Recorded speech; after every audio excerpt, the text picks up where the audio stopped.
Hi hello నమస్తే welcome to wise monkeys media. So అసలు ఎలాంటి సిమ్టమ్స్ ఉన్న వాళ్ళు ఒక సైకాట్రిస్ట్ దగ్గరికి వచ్చి కన్సల్ట్ అవ్వాలి అంటారు? అదే మన బిహేవియర్లో కానీ థింకింగ్లో కానీ వేరే విషయాల్లో కానీ మన డే టు డే లైఫ్లో చాలా ఇబ్బందులు ఉండొచ్చు. లైక్ ఫర్ ఎగ్జాంపుల్ డిప్రెషన్, దిగులు ఉంది. దిగులే ఉంది, అందరికీ ఉంటుంది కదా. దిగులు పడడం కూడా జబ్బా అంటే దిగులు పడడం జబ్బు కాదు, కానీ బయట పరిస్థితులతో సంబంధం లేకుండా ఆ దిగుల నుంచి బయటకు రాలేకపోవడం. ఇప్పుడు ఎగ్జామ్లో ఫెయిల్ అవుతే అందరం బాధపడతాం, కానీ ఎన్ని రోజులు బాధపడతాం? ఓ 2 రోజులు, ఒక వారం, మహా అయితే ఒక నెల. అది ఎంత బాధపడతాం? కాస్త ఆకలేకపోవచ్చు, నిద్ర పట్టకపోవచ్చు, చిరాగ్గా ఉండొచ్చు, బట్ మన డే టు డే లైఫ్ ముందుకెళ్తుంది. కానీ అదే ఒక సంవత్సరం అయినా సరే నేను దాని నుంచి బయటకు రాలేకపోతున్నాను. లేదంటే అసలు ఎంత తీవ్రంగా ఉందంటే తిండి తినడం మానేసాను, నిద్రపోవడం మానేసాను, ఎవరితో కలవట్లేదు, చనిపోవాలన్న ఆలోచనలోకి వెళ్తున్నాను. డెఫినెట్లీ తీవ్రత ఎక్కువ. సో మన డైలీ ఎమోషన్స్లో ఉన్నా కూడాను అవి తీవ్రంగా ఉండి మన డే టు డే లైఫ్ని ఎఫెక్ట్ చేస్తుంటే డెఫినెట్లీ సైకాట్రిస్ట్ చూడాలి. అలాగే టెన్షన్ పడతాం, ఎగ్జామ్కి వెళ్ళేటప్పుడు లేకుంటే ఇంటర్వ్యూకి వెళ్ళేటప్పుడు అందరం టెన్షన్ పడతాం. అది సహజం, కొంత టెన్షన్ ఉంటుంది, బట్ ఆ టెన్షన్లోనే మనం చదువుతాం, బాగా పర్ఫామ్ చేస్తాము, అన్నీ అవుతాయి. కానీ అది ఎంత అయిపోయిందంటే ఇంటర్వ్యూకి వెళ్ళడం మానేశాను, ఎగ్జామ్కి వెళ్ళడం మానేశాను, రోడ్డు మీదకి వెళ్ళడానికి కూడా భయం వేస్తుంది, రోడ్డు మీద వెళ్ళట్లేదు, ఇంట్లోనే కూర్చొని ఉంటున్నాను. డెఫినెట్లీ నా day to day life effect అవుతుంది. అటువంటి విషయాల్లో డెఫినెట్లీ సైకాట్రిస్ట్ దగ్గరికి. కొంతమందికి అపోహలు వస్తాయి, ఏమీ ఉండదు కానీ అనుమానాలు వస్తాయి, ఆలోచనలు వస్తాయి. అప్పుడప్పుడు కొంతమందికి మాటలు వినిపిస్తాయి ఏమి లేకుండా, వేరే వాళ్ళకి ఎవరికి వినిపిస్తుంది కానీ వీళ్ళకి వినిపిస్తూ ఉంటాయి. సో ఇలాగా వేరియస్ ప్రాబ్లమ్స్ ఉన్నప్పుడు డెఫినెట్గా బిహేవియర్లో కానీ మనసుకు కానీ ఆలోచనలో కానీ ఇట్లాగ ఏమైనా సరే మార్పులు ఉంటే వాళ్ళకి ట్రీట్మెంట్ అవసరం ఉంటుంది. ఇంకొకటి ఓసిడి అంటాం, అంటే చేతులు పదే పదే కడుగుతుంటారు. ఇది మనం చాలాసార్లు వీడికి చాలా ఓసిడీరా, వీడు అబ్సెసివ్రా అని చెప్పి యూజ్ చేస్తుంటాం. శుభ్రంగా ఉంటే ఓసిడి అని, కానీ ఆ శుభ్రత వల్ల మనం ఎట్లా అంటే స్నానం చేయడానికి ఒక 6 గంటలు పట్టింది. సో మిగతా పనులు చేసుకోవడానికి టైమే ఉండదు. వంట చేయాలంటే కూరగాయలు కడగడానికి ఓ 2 గంటలు పడుతుంది. సో ముందుకు వెళ్ళేది ఉండదు. చేతులు రోజుకో 100 సార్లు కడుగుతున్నాను, సో వేరే పనులు ఏమి చేసుకోవడానికి ఉండదు. సో నా డే టు డే లివింగ్ని ఎఫెక్ట్ చేసేది, వేరే యాక్టివిటీస్ చేసుకొని ఇవ్వకుండా ఆపేది, నాకు డిస్కంఫర్ట్ కానీ నా చుట్టుపక్కల ఉన్న వాళ్ళకి కానీ డిస్కంఫర్ట్ కాజ్ చేసేది ఏదైనా సరే దాన్ని డెఫినెట్గా ఒకసారి చెక్ చేయించుకుని అది ఏమైనా ప్రాబ్లమా, దానికి ఏమైనా సొల్యూషన్ ఉందా అని చూసుకోవడం చాలా అవసరం. ఓకే. సో ఈ ట్రీట్మెంట్లో ఎక్కువగా పిల్స్, స్లీపింగ్ పిల్స్ ఇస్తారు, లేకపోతే కొంచెం మత్తులోనే ఉంచుతారు అని అంటారు కదా. వీటి వల్ల ఏమైనా సైడ్ ఎఫెక్ట్స్ ఉంటాయంటారా?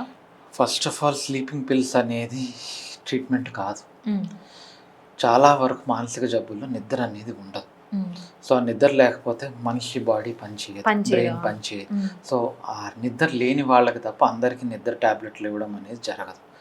మెయిన్గా ఆలోచనలు కంట్రోల్లో రావడానికి, మన బిహేవియర్ కంట్రోల్లో రావడానికి, టెన్షన్ కంట్రోల్లో రావడానికి ఇలాగా ఏ జబ్బుని బట్టి ఆ జబ్బుకి కావాల్సిన మందులు ఇస్తాం.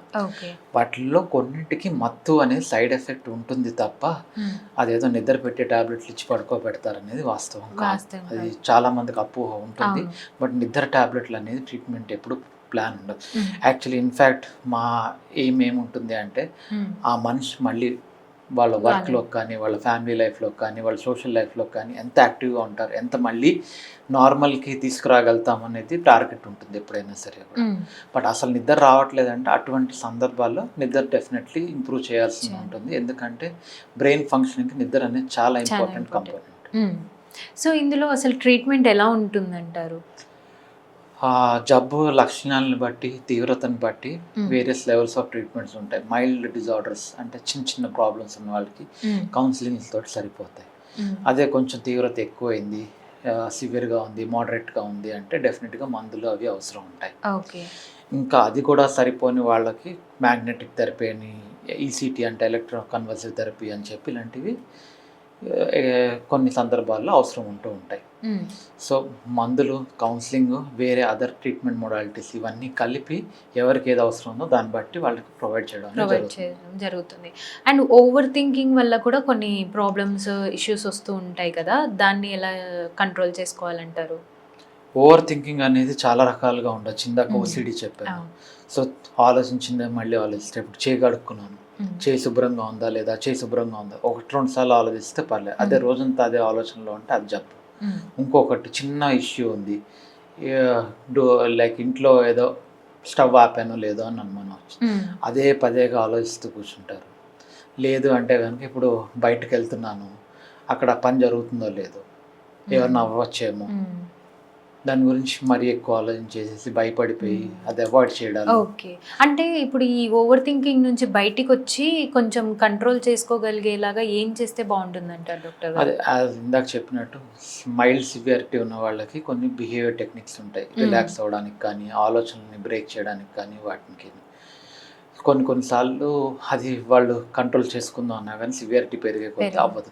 సో బేసికల్గా ఇవన్నీ మన ఆలోచనలు, మన ఎమోషన్స్, మన మూడ్ కానీ, ఫీలింగ్స్ కానీ ఇవన్నిటిని కంట్రోల్ చేయడానికి బ్రెయిన్లో కొన్ని కెమికల్స్ ఉంటాయి, హార్మోన్స్ కెమికల్స్. ఇవి సరిగ్గా లేకపోవడం వల్ల జరుగుతూ ఉంటుంది. సో వాటిని సరిచేయడం అవసరం ఉంటుంది. సో మనం సైకాట్రిస్టులు ఇచ్చే మందులన్నీ కూడాను ఈ బ్రెయిన్లో హార్మోన్స్ని సరిచేయడానికే ఉంటాయన్నమాట. ఓకే. సో ఈ రోజుల్లో స్టూడెంట్స్ కానీ, జాబ్ హోల్డర్స్ కానీ చూసుకుంటే చాలా వరకు సూసైడ్ టెండెన్సీస్ ఎక్కువగా ఉన్నాయి. సూసైడ్స్ చేసుకుంటున్నారు. స్ట్రెస్, యాంగ్జైటీ, డిప్రెషన్స్ ఇవి బాగా పెరిగిపోతున్నాయి. అసలు దీనికి కారణం ఏంటంటారు? ఇది ఒక రకంగా చెప్పాలంటే ఒక సోషల్ ఇష్యూ.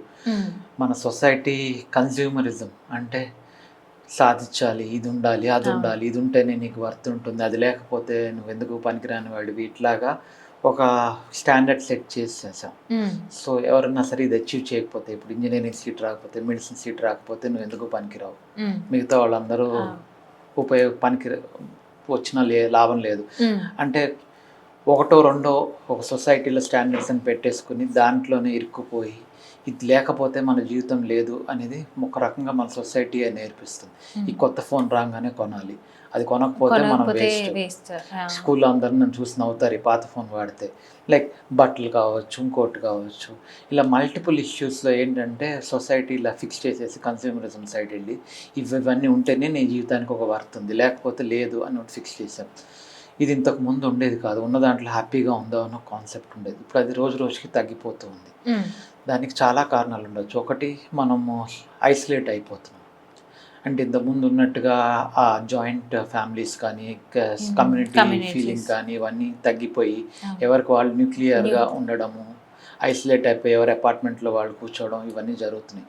సో ఆ సెన్స్ ఆఫ్ సాటిస్ఫాక్షన్ అవన్నీను ఆబ్జెక్ట్స్కి ట్రాన్స్ఫర్ అవుతున్నాయి. సో ఆబ్జెక్ట్ దొరకనప్పుడు వాళ్ళకి ఆ డిసప్పాయింట్మెంట్ అనేది వచ్చి ఆ డిసప్పాయింట్మెంట్ నుంచి డిప్రెషన్లోకి వెళ్ళడం అనేవి బాగా కామన్గా చూస్తున్నాం. సో ఆ డిప్రెషన్లోకి వెళ్ళినప్పుడు వాళ్ళకి ఎంత హోప్లెస్ అనిపిస్తుంది అంటే ఇది లేకపోతే నేను బతకడమే వేస్ట్, ఇంక ఇది లేనప్పుడు నేను బతికేందుకు అని ఈ చనిపోవాలన్న ఆలోచనలు అవి రావడం కూడా జరుగుతున్నాయి. ఓకే. సో ఈ సూసైడ్ టెండెన్సీస్ ఉన్న వాళ్ళకి వాళ్ళు ఏం చేస్తే కొంచెం బెటర్గా ఫీల్ అయ్యి మళ్ళీ బ్యాక్ రాగలుగుతారంటారు? అంటే ప్రతి ఒక్కరు ఇప్పుడు సైకాట్రిస్ట్ దగ్గరికి రాలేరు. సో అలాంటి వారు ఏం చేస్తే బెటర్గా ఫీల్ అవుతారు వాళ్ళు? చూడండి, సూసైడ్ అనేది చాలా సివియర్. ఒక రకంగా చెప్పాలంటే సైకాట్రీలో కొన్ని ఎమర్జెన్సీస్ ఉంటాయి. దాంట్లో టాప్ మోస్ట్ ప్రయారిటీ సూసైడ్కి ఉంటుంది. ఎందుకు అంటే ఒకసారి సూసైడ్ అనేది జరిగిపోతే మనం ప్రాణాన్ని వెనక్కి తీసుకురాలి. సో మామూలుగా మైల్డ్గా డిప్రెషన్ ఉంటే ఎవరితోనో మాట్లాడడం, షేర్ చేసుకోవడము, థెరపిస్ట్ దగ్గరికి వెళ్ళడము ఇవన్నీ హెల్ప్ అవుతాయి. కానీ సూసైడ్ దాకా ఉందంటే అది ఖచ్చితంగా ఎమర్జెన్సీ సిచ్యువేషన్. అంటే డాక్టర్ దగ్గరికి ఖచ్చితంగా వెళ్ళాలి, దాన్ని నిర్లక్ష్యం చేయకూడదు. ఇప్పుడు ఫర్ ఎగ్జాంపుల్ హార్ట్ అటాక్ వస్తే ఏం చేద్దాం అంటే అది ఇంట్లో జరిగేది కాదు, ఖచ్చితంగా హాస్పిటల్కి వెళ్ళాలి. సూసైడ్ కూడా అటువంటిదే. ఖచ్చితంగా హాస్పిటల్కి వెళ్తే సూసైడ్ని ప్రివెంట్ చేయొచ్చు. 90% సూసైడ్స్ డిప్రెషన్ నుంచే వస్తాయి, depression and various mental disorders నుంచి. సో వాటిని కనుక మనం అడెక్వేట్గా ట్రీట్ చేయగలిగితే ఆ సూసైడ్స్ని అవాయిడ్ చేయొచ్చు. So one of the avoidable causes of death and suicide అనేది one of the leading causes of death ఇప్పుడు ఆల్మోస్ట్ 4th పొజిషన్లో ఉంది. సో దీన్ని మనం ఆపచ్చు, మన చేతిలో ఉంది. ఓన్లీ థింగ్ టైంకి వాళ్ళకి అవసరమైన హెల్ప్ అందించడం. ఎవరన్నా చనిపోవాలంటే ముందు వాళ్ళ మాటలు వినండి, వాళ్ళు ఏం బాధపడుతున్నారు, వాళ్ళు ఏం చెప్దాం అనుకుంటున్నారు, అండ్ నెక్స్ట్ వాళ్ళని అప్రోప్రియేట్ హెల్ప్కి గైడ్ చేయాలి. అది చేస్తేనే సగం వరకు మనం ఆపచ్చు.